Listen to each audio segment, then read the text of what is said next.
the ultimate melding of man and machine. The U.S. has more than 2,300 manned fighter planes. Tiger 2, Dark Star Pictures. And pilots like Matt McDonough have long been our heroes. The best fighter pilots that I've seen are the ones that can make a quick decision when things are happening very quickly. But a revolution is underway as manned planes are replaced by drones. Are we approaching a time when movies like The Terminator become our reality? Oh God, some machines are starting to take over. A time when machines fly, think, and even kill on their own. Drones are aerial robots that carry visual sensors, navigation systems, target acquired, and sometimes even weapons. They come in all shapes and sizes and go by a variety of names. The United States Air Force uses the term remotely piloted aircraft.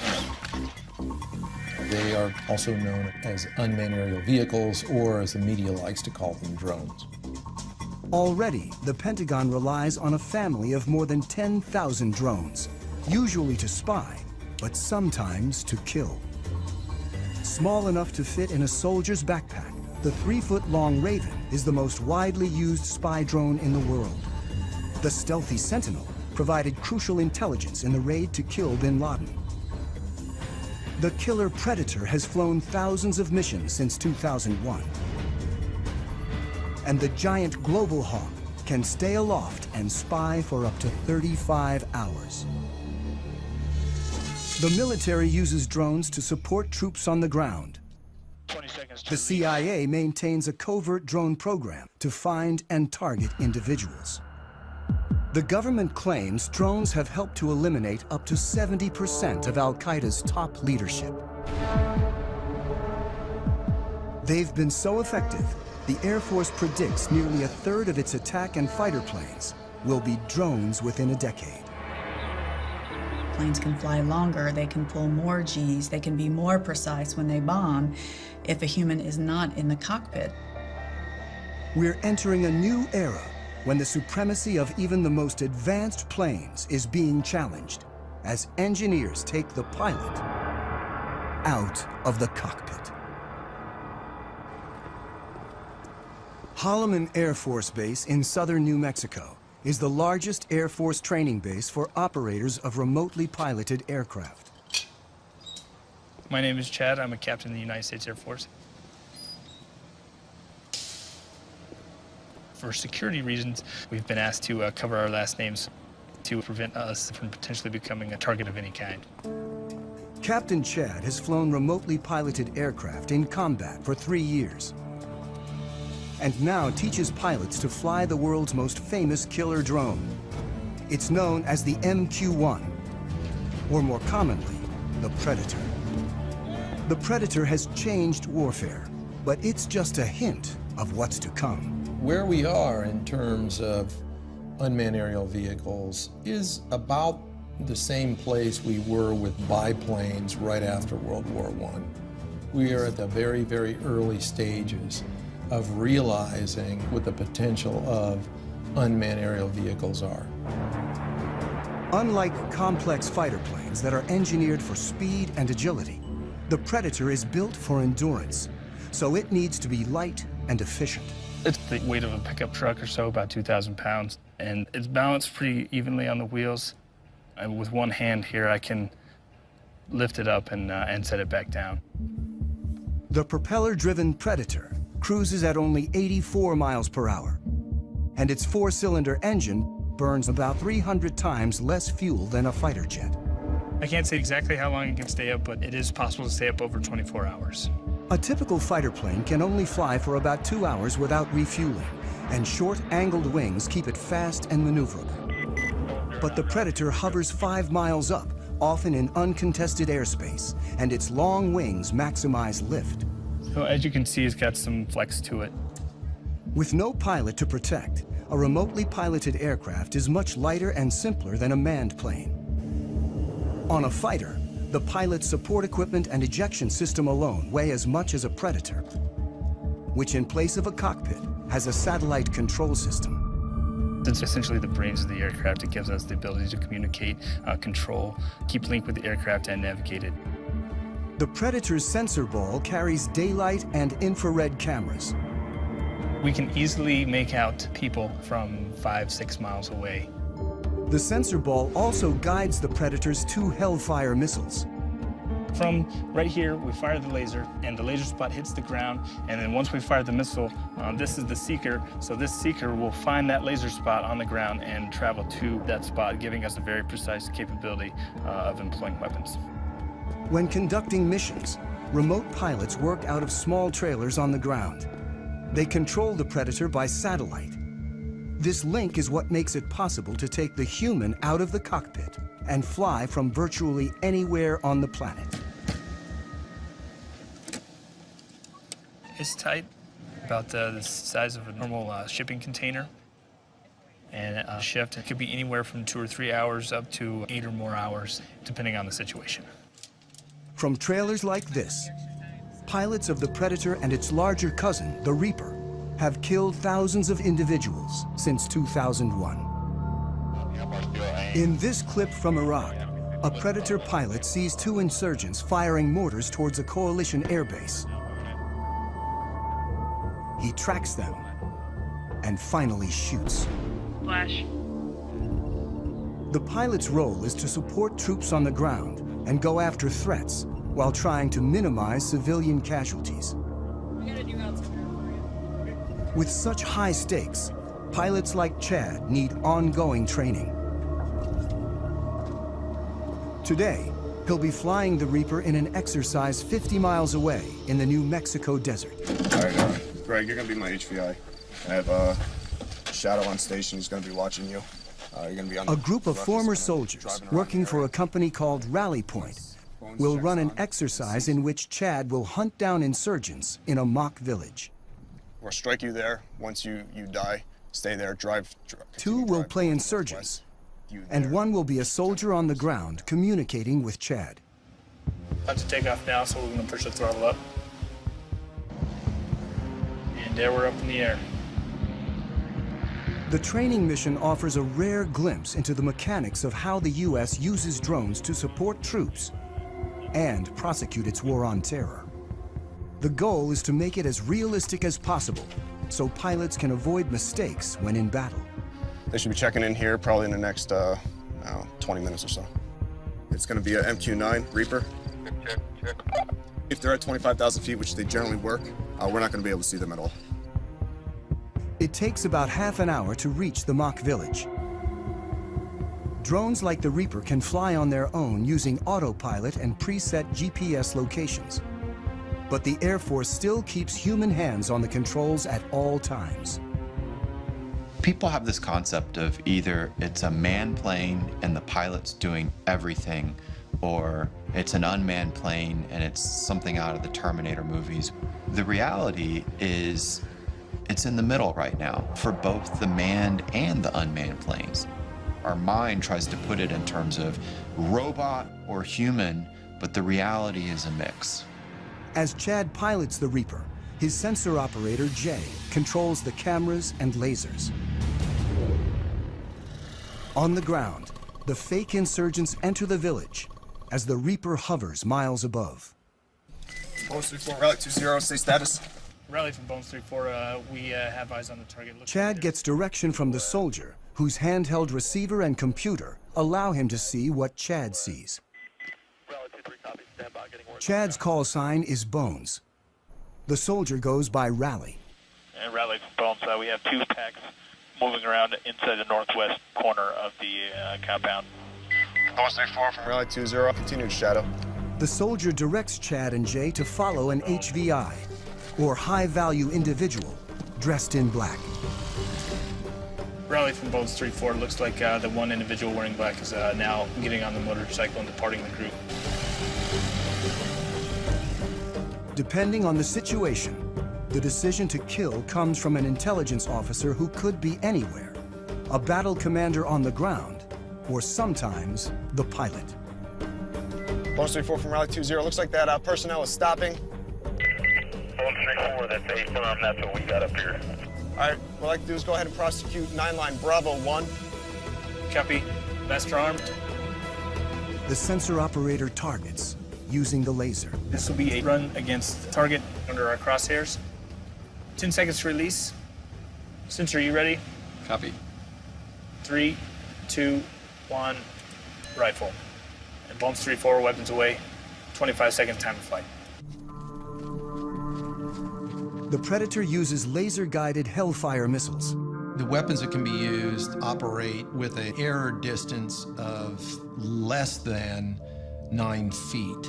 You can put a weapon through a window-sized opening with ease. 5, 4, 3, 2, 1, splash. Raleigh, Bones 09, affirm we have splash, standby for BDA. And Bones Riley, looks like good splash. Copy, lasers off, and Master Arm is now safe.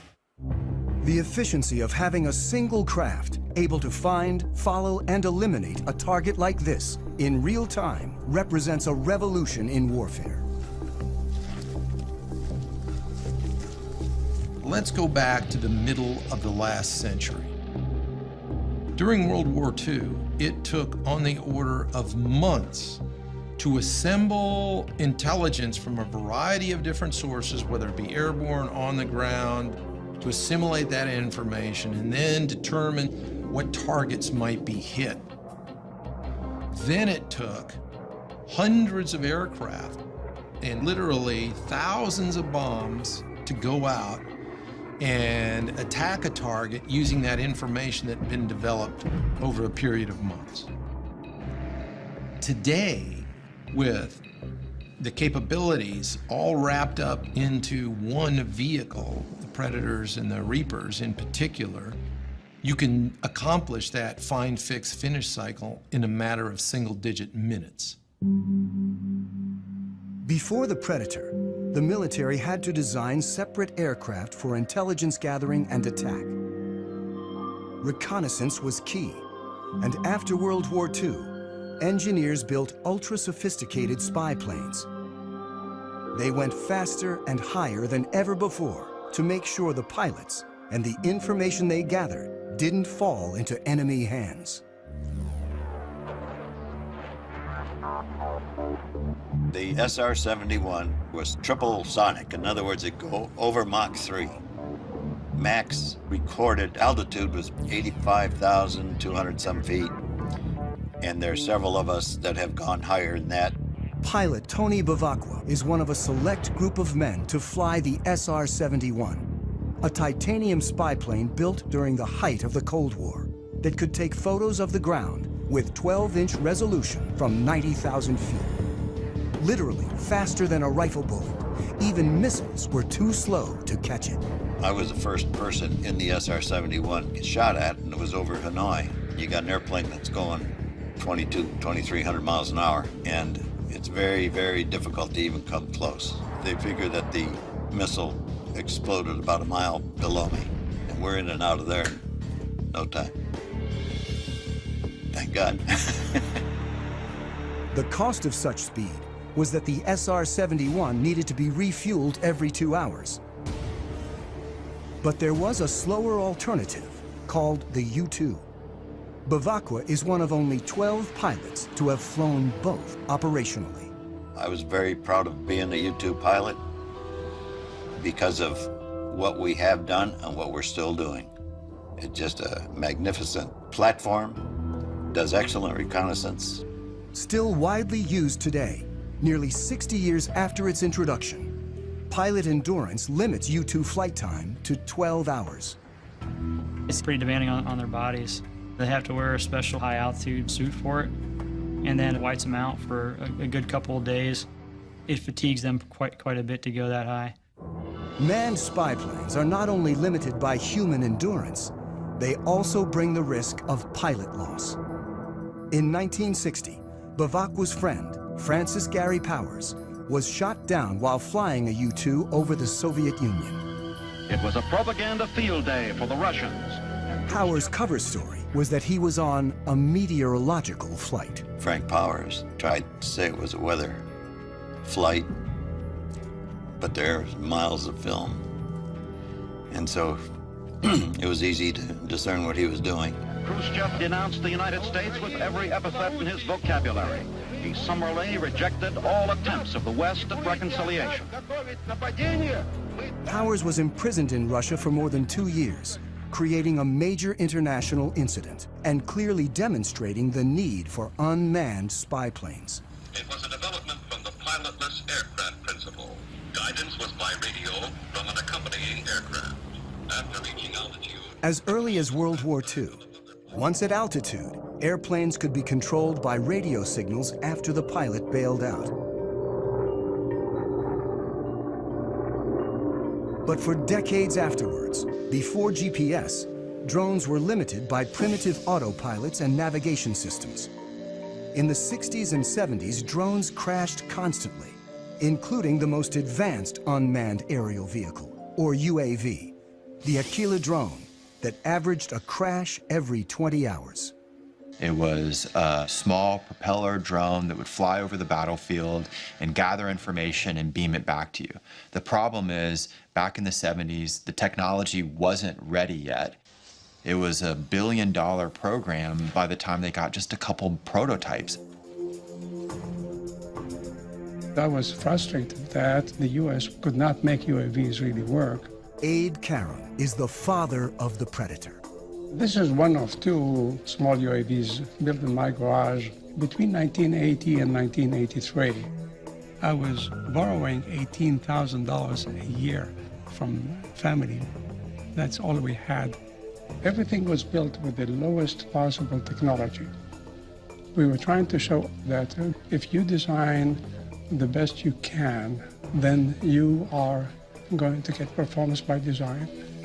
On his first prototype, the Albatross, Karam placed the engine and propeller in the rear so they wouldn't interfere with the delicate sensors up front. And the inverted tail is also still visible on its famous descendant. Down-deflected tails are there to protect the prop, so when it tilts back, it's hitting the skids and not hitting the propeller. An ex-fighter jet engineer, today Karam designs and builds planes at his company in California. In the 70s, when he started working on drones, he realized that without a pilot in the seat, a whole new world of design possibilities opened up. Other unmanned aerial vehicles of the time were still too closely modeled on manned aircraft. I said, I don't like what I see. I'm not going to take the engine, and I'm not taking the prop, I'm not taking the landing gear, I'm not taking the computer. Karam believed that efficiency and lightness were the key to creating an affordable, high-endurance UAV. So first, he gave his craft long wings to prioritize lift over speed. When you want to be efficient, you want to be like the soaring birds, very long span wings. The Albatross is the best gliding bird, is 20 times more span than the Quad.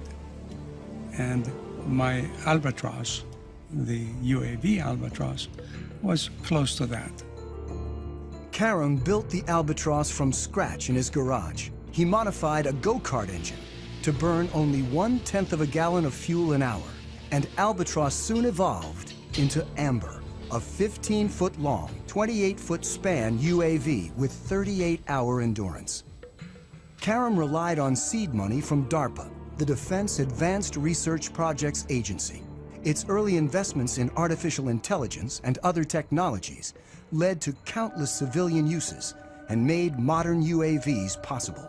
In the 1970s and 1980s, with significant DARPA impetus and some DARPA funding, a variety of new technologies emerged, including the Global Positioning System, long-range data links, lightweight computer equipment, and composite materials, as well as satellite communications and digital flight controls. The Albatross, the Amber, were the harbingers of the modern era of UAVs.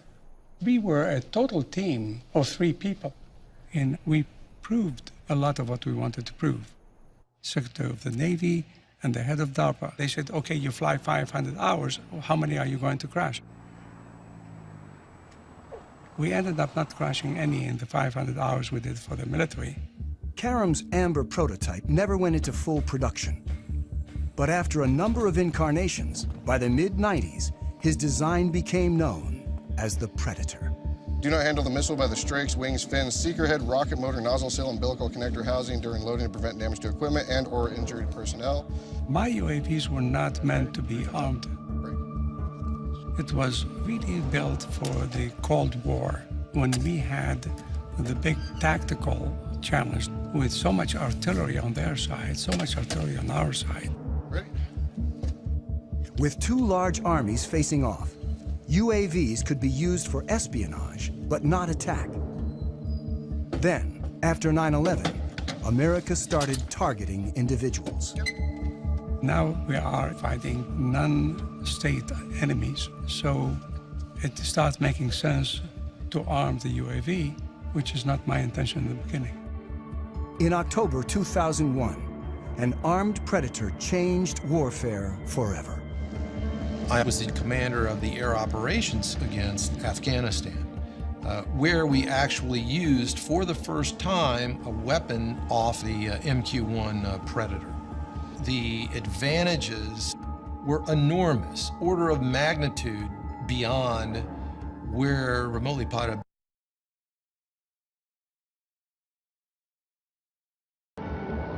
Since this initial strike, drones have proven so effective that the Air Force is now training more remote pilots than manned fighter and bomber pilots combined. So, play on the scenario? At Holloman Air Force Base in New Mexico, instructor Major Jason teaches this new generation of pilots. Adam 03, loud and clear. The stakes are high when operational, so they begin on video simulators. He invents practice scenarios programmed using Xbox video game controllers. Adam 09 from Viking 01, you're cleared hot. Stuff that we can't do in the real plane, I can do anything here, because the world's whatever I want it to be. 3, 2, 1, rifle. It's a controlled environment, and we want them to learn here, so that way when they do go operational, you know, they've already made all those mistakes. Pilot, it doesn't look like I ever turned the laser on, so I don't know where the missile went. How did that happen? If that would have happened in real world, that'd be a really, really bad day. Unlike fighter pilots who train for a minimum of 2 years, remote pilots learn to fly their increasingly automated drones in less than one. The FAA did a study recently that showed that pilots with real flight experience in manned aircraft are actually worse UAV pilots than those that have no flight experience and really come in off the street. You actually bring in a skill set that you don't need and a set of expectancies that you shouldn't have when you're flying a UAV if you came from a manned aircraft. So the Air Force is taking officers off the street with no flight training and putting them through the program, and they've been very successful. They come here, they never went to pilot training like I did. They're here for a few months and then they have to go operational, so it happens real fast. Adam 09, rifle, time of flight, 15 seconds. And when pilots go operational, despite being half a world away from the action, it all feels very real. Adam from Viking 01, copy splash. It's not like a video game at all. There's no reset button, there's no, there's no turning it off. In real strikes, like this one in Iraq, technology actually allows drone pilots to see more than manned pilots ever have. Because we have such a long loader time, there's potential to have eyes on the target that we are going to blow up for hours ahead of time. Then we employ on it, strike the target.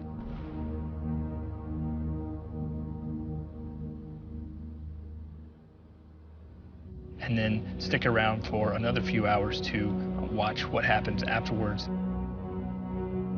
You have to stay there and then stay plugged in and stay focused on the destruction that you just caused from your aircraft. In 2012 alone, the U.S. carried out hundreds of drone strikes across 4 countries. Afghanistan is the only publicly authorized war, while strikes in Pakistan, Somalia, and Yemen are covert CIA operations performed without putting American lives on the line. The technology has enabled us to set aside some of the risk factors of sending a pilot in harm's way. So it's meant that we've conducted a lot more strikes that would have been more problematic if we were using manned systems. The U.S. claims drones have decimated al-Qaeda's top leadership while causing limited civilian casualties. But the facts are hard to come by. We know fairly well how many strikes are occurring. What we don't know is the details, who the targets were, whether they were actually eliminated, or whether some other people were killed, because verification is very difficult. There are no fully reliable counts of civilian deaths, but some critics claim that as many as 30% of those killed in the broader drone wars are civilians, and that the strikes turn people against the U.S. and violate international law. After more than 10 years of attacks, the U.S. officially acknowledged its use of drones to target al-Qaeda members in April 2012, when presidential advisor John Brennan gave a speech. The United States government conducts targeted strikes against specific al-Qaeda terrorists, sometimes using remotely piloted aircraft, often referred to publicly as drones. He was met with a strong reaction. Hundreds of innocent people we are killing with our drone strikes in Pakistan and in Yemen and Somalia. They deserve an apology from you, Mr. Brennan. I speak out on behalf of the Constitution, on behalf of the rule of law. I love the rule of law. I love my country. You are making us less safe by killing so many innocent people around the world. Shame on you. Thank you. It's very critical that the U.S. public understand what is happening with the use of this technology, because it is being done in the name of the United States. Drone technology enables America to strike virtually anyone, anywhere with ease, regardless of national boundaries. You've seen this deep controversy that surrounds these strikes into places like Pakistan or Yemen or Somalia, and a whole new series of questions for international law. The fact that you're not flying a human being across a national boundary still makes it an invasion of a country. We've entered an era where we are conducting an array of operations using unmanned systems that in a previous generation we would have called war, and we would have treated like war. When you're conducting more than 300 airstrikes into a country, you're conducting the equivalent of at least an air war campaign, but we don't call it that now. Drones can strike with pinpoint precision, but their visual sensors are limited in ways that can lead pilots to make mistakes. As they stand now, the limitations they have with the Predator is not being able for the pilot to look around and see what's going on. When the operator zooms in to see detail, it's like looking through a soda straw, and the pilot loses the broader picture. These individual little small sensor balls could generally see only a very small area on the Earth, even if you're up at 20,000 feet. I can't look out and see that maybe there's something else going on outside and around me. So the crew's grasp of the situation can be limited. And when they zoom in, they sometimes lose sight of key details on the ground. This secret 2010 transcript, obtained by journalists through the Freedom of Information Act, reveals what can go wrong. While supporting forces on the ground, a Predator team mistook a convoy of Afghan civilians, including women and children, for militants. The pilot asks, "Is that a rifle?" The answer is, "Can't really tell." After hours of monitoring, the ground commander calls in a strike. And 23 civilians die, in part because of limitations of the sensors. But engineers are working to create new sensors that can see more in greater detail than ever before. Today, we've developed sensors that can watch with an all-seeing eye and see an area about the size of a small city, all at one time. This is the next generation of surveillance. For the first time, we actually have permission from the government to show the basic capabilities. It is important for the public to know that some of these capabilities exist. Engineer Yanis Antoniadis designed the new sensor, known as Argus. With 1.8 billion pixels, it's the world's highest resolution camera. Argus fits inside this pod that attaches to the belly of a UAV. But because much of the work is classified, we can't see the sensor itself. Because we are not allowed to expose some of the pieces that make up the sensors, so you get to look at pretty plastic curtains. Also known as wide area persistent stare.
Antennatas can open up to 65 windows at once and can see objects as small as 6 inches on the ground. From even 17,500 feet, the white thing that you see flying around is a bird.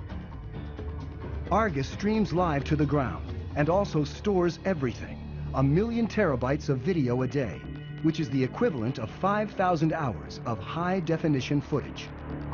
So you can go back and say, I would like to see what happened at this particular location 3 days, 2 hours, 4 minutes ago, and it would actually show you exactly what happened as if you were watching it live. To create the world's highest definition camera, Antennatas needed to design a new imaging chip. But DARPA, the project's funder, wanted to move fast and keep costs down. So he borrowed technology that most people have in their pockets. Inside this cell phone, okay, we find a tiny little camera. So if you were to take off the majority of it, you'd be left with an imaging chip.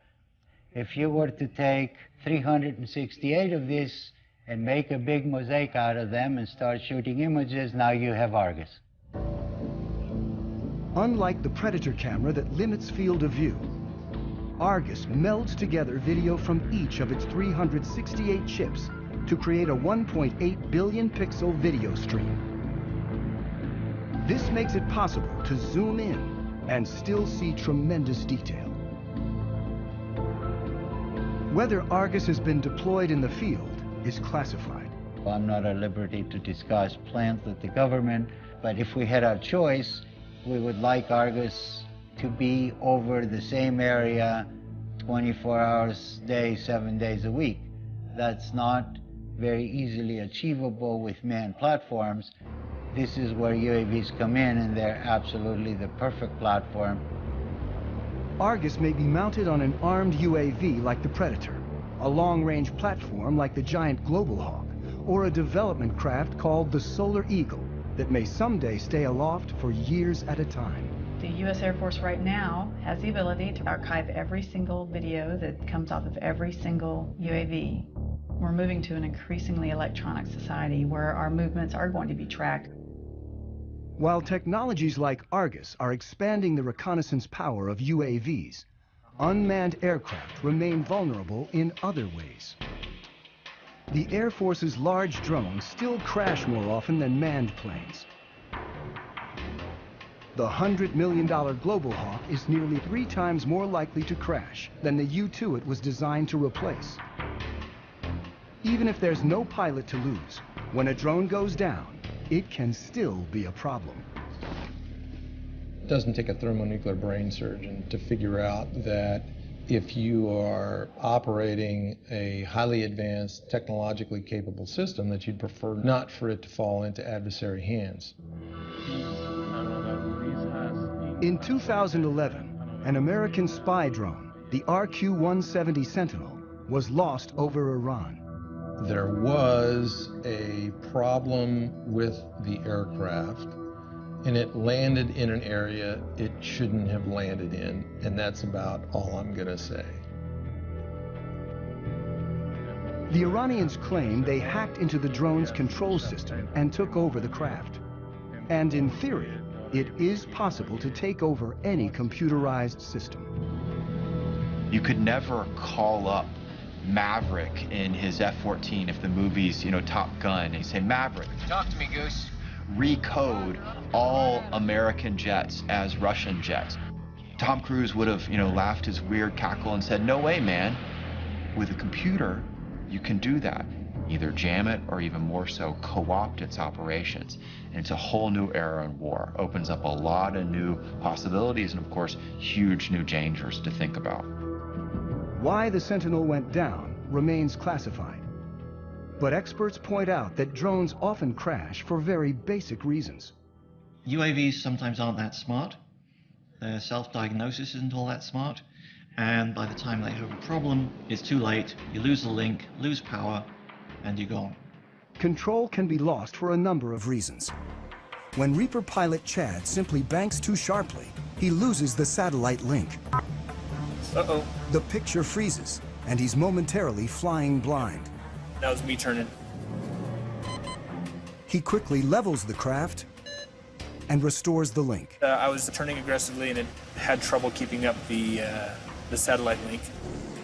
There is a degree of vulnerability involved with remotely piloted aircraft that have a command link, or they're actually operated by operators, that you can overcome by having a human in the cockpit. Dark Star, football. If for some reason I all of a sudden hear an increase in airspeed, I start to feel a roll, and I'm not intending for that to happen, well, something is going wrong, and I now need to make sure that I'm doing what I need to be doing. Unlike manned planes, drones depend on control links that can be lost, or potentially, as may have happened with the Sentinel, even taken over by the enemy. But what if a craft could operate on its own, free of any links, and even make its own decisions? In a lab at the University of Pennsylvania, Vijay Kumar is funded in part by the military to create autonomous drones that don't need external links and, like us, can sense their environment. What you see on this robot are these two chips here, which are essentially rate gyroscopes. These play the same role as the semicircular canals in the human body located near the ears, which essentially tell us orientation. So the rate gyroscopes that are on board can actually measure these angular velocities at thousands of times a second. This chip here is the accelerometer, and this allows the robot to sense accelerations in the lateral direction. So these are analogs to the otolith organs that measure acceleration in the human head. When a human pilot feels an unexpected change in acceleration, he knows to adjust the aircraft. And the robots do exactly the same thing. The sensors adjust the craft by changing the relative velocities of the rotors and allow the drones to follow a leader with precision. A fundamental problem in coordinating multiple robots is the ability to maintain formations.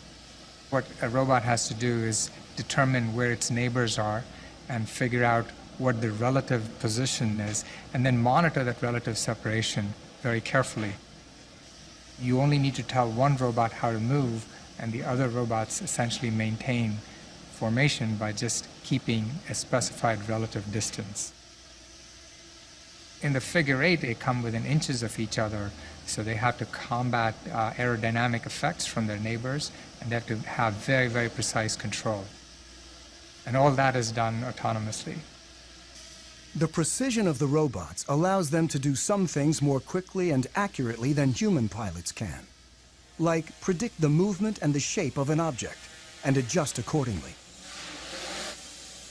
In terms of acrobatics, I think it'll be hard to beat what a robot can do. the neuromuscular system in the human body. There may be delays of the order of 80 milliseconds to 200 milliseconds before you actually take an action in response to what you see. Well, robots have this unfair advantage. They can do these computations hundreds of times a second. So your delays are of the order of a millisecond and perhaps even less. In the lab, the drones communicate with a central computer that uses motion capture, an optical system that tracks silver reflective markers on the robots and tells them where they are at all times. But soon it may be possible to cut the cord. And they've already developed another autonomous drone that can go anywhere on its own. The holy grail is to do all of this without any kind of external sensing, without GPS. And in principle, we can do it. These bigger robots actually rely on observations of external features to tell them where they are in the environment. This drone carries a laser rangefinder that determines distance to obstacles and a depth camera that reveals 3D information about the surroundings.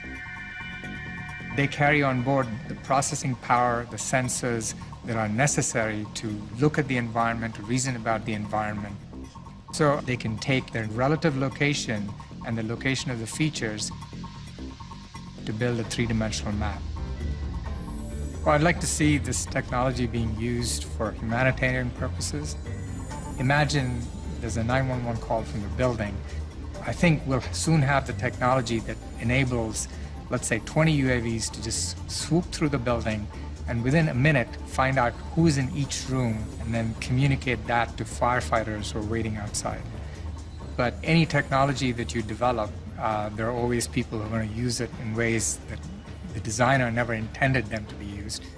And the key components of drone technology are already available to virtually anyone. Over there. I got into the hobby about 4 years ago. It started out as a toy for my dogs to chase. I'm pretty obsessed with the hobby.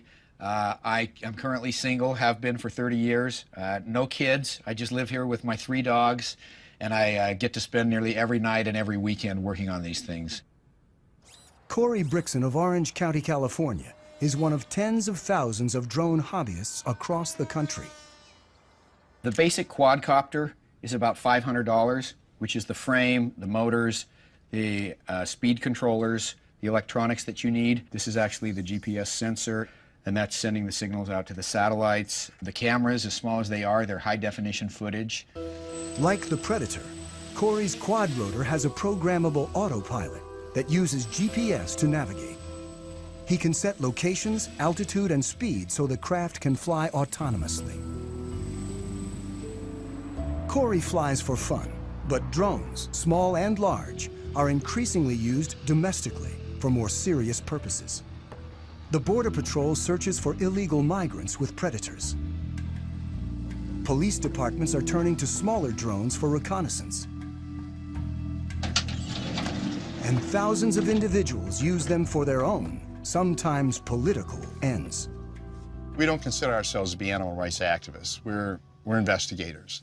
Some of our targets are the pigeon shooters in Pennsylvania, so we had the copter up filming what's going on.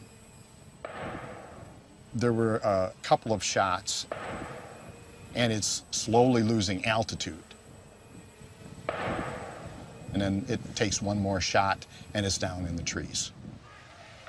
You can hear the shooters start cheering and laughing and all that kind of thing. What they didn't know is that we had more. This incident is the first known shoot-down of a domestic drone, but it may not be the last. The spread of drones has raised concerns about privacy and even led one senator to propose legislation limiting domestic use. I think anybody that can use a device to peer into your activities, even if it's from the air outside your window or the air above your property, I think there's a right to privacy, and I'm all for making sure that, you know, all these drones don't come back from Afghanistan and Iraq and get put to purpose here that isn't consistent with our constitutional bearings. The worry is that in 2 or 3 years, we'll have 30,000 drones crisscrossing the sky, accumulating all this information. It's a game changer, but it's not just an American revolution. There are more than 55 other countries right now that are building, buying, or using military robotics, particularly in the air. Iran recently announced it has its own armed drone with a range of over 1,000 miles. It's not known whether any of the technology was adopted from the lost U.S. Sentinel. But in the drone's arms race, the U.S. is constantly developing new technologies, like a small flying camera with a twist called Switchblade. The Switchblade will launch out of this tube, and the wings, the tail, the propeller will all spring open. That's why it's called Switchblade. And so when the operator finds the target by looking into the viewing screen, he'll then send a command to the Switchblade that'll enable the Switchblade to basically hone in on that target and detonate its explosive charge upon contact. It's a tool that our customers are very excited about, and it's a tool we think will protect our forces and help save innocent lives. Switchblade's already been deployed, and a killer drone that may someday replace a manned fighter is on the horizon. And it's really about a decade ago, some folks got together and they said, what if we want to put unmanned aircraft on an aircraft carrier? How do we do that? This X-47B prototype is the world's first tailless fighter-sized drone. But it's still a year or two away from its first goal, to take off and land on an aircraft carrier. We're maturing the technology required to take this unmanned vehicle to land on the flight deck autonomously. We're focusing on the mechanics of landing the aircraft, where you have a predetermined position that you're targeting to, and the aircraft can react very quickly to changes in that environment to put itself on that pre-planned position. The system has a lot of sensors, a lot of instrumentation on it, so it knows how all of its subsystems are behaving. It knows how its engine and all of its control surfaces are performing at any time. It'll turn where we expect it to turn, it'll come back when we expect it to come back, and it'll land on the runway that we planned. Drones are no longer just eyes in the sky, and someday UAVs like the X-47B may be involved in sophisticated attacks alongside manned jets. It's the idea of the mix, the team working together. That's probably the future. You won't see every plane on the aircraft carrier be one of these. So right now the vision is, oh, we'll just have one or two. But when they get them and maybe they prove more useful, then it may be, well, we don't want one or two, we want a squadron. It's a lot like if you look at the first use of mechanized forces. Originally it was lots of horses and just a couple of trucks and tanks, and then you saw things change and change and change over time. We'll probably see the same thing happening with robotics. As drones like the X-47B mature, they'll become more autonomous, likely conducting bombing runs, then more complicated air-to-air operations. Even as policymakers debate the rules of engagement for drones, technology is moving forward toward a time when drones might operate with intelligence that more closely resembles our own. But for now, they can't do what a pilot can. When you get an aircraft like this over hostile territory, you'll have potential targets or threats that will pop up unplanned. So what we haven't done yet is develop the technology that would then react to those unplanned targets or threats. Thank you very much for coming to Pax River today. I think UAVs of the future will certainly be able to exhibit increased levels of autonomy. But I think if you were to ask most autonomy researchers or most AI researchers about whether the rise of the machines type scenario is a real concern, their response would be, we should be so lucky. And in fact, if we could get little slivers of that kind of adaptive and cognitive capability into systems, that would be a very significant breakthrough over where we stand today. Angry T-Class check. I've flown about 2,000 hours, and the missions that I've flown seldom go as planned. There's a lot of pieces that you cannot plan for. Nothing replaces the human being in a tactical environment, saying what to do next and why not this and why not that. Cactus 1539, hit birds. An Airbus 320 with 150 passengers goes into a flock of Canadian geese and needing to land. You can't do it. I can't do it. I'm going on the Hudson. you want to be.